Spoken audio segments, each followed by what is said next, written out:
ના એ ભલે ગમે તે હોય પણ તે સવારમાં આજ મને ગુડ મોર્નિંગ કેમ ન કીધું? હવે મારે બ્રેકઅપ જ કરવું બસ, હવે બહુ થઈ ગયું. હવે તું આટલા ટોક્સિક મારા સાથે રહેવું જ નહીં. એ તો જેની પાસે હોય ને એને કદર જ ન હોય. દીવો શું તું આખી ટ્યુબલાઇટ લઈને જઈશ ને તો મારા જેવી છોકરી નહીં જ મળે કે આ પરફ્યુમની સુગંધ તો મારી નથી, કોની છે?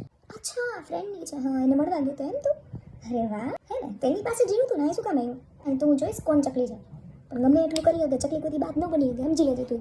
એને કંઈ બહાર કેવું મસ્ત વાતાવરણ છે, આપણે ક્યાંક લોંગ ડ્રાઈવ પર જઈએ. હા તારી પાસે કદી ટાઈમ જ નથી હોતો. હું તો કઈ કે નમથી મરી જાઉં કે બહારનું ન ખા, બહારનું ન ખા, પછી ખબર તબિયત ખરાબ થઈ જાય તો એ બહારનું જ ખાવું તારે. મને હું નેલ્સ કરાવવાનું વિચારતી હતી.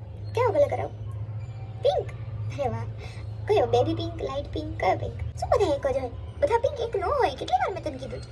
અચ્છા ઓલી ગમે છે અહીંયા જોતો નરખ હોય તારે દીકણ ખોટે ખોટો જીમ જાય, જીમ મેન મારી સામે તો હાલતું નથી.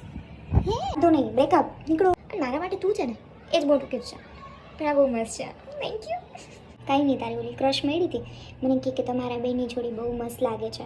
મેં કીધું થેન્ક યુ તમારા ભાઈને કહી દઈશ. હા તો તું હતો કે? ના ના ના ના કે ને મને કેમ ખબર પડી? કેમ? કારણ કે તે રાતે ગુડ નાઇટ સાથે લવ યુ નહોતું મોકલ્યું. શું કામ ન કીધું તે મને? હા કોને ભેગો હતો? દોસ્તારો ભેગો. અરે મેં હમણાં પોસ્ટ ના કર્યો ફોટો જેમાં તમે હજુ સુધી કાંઈ કમેન્ટ કે લાઈક કરી જ નથી.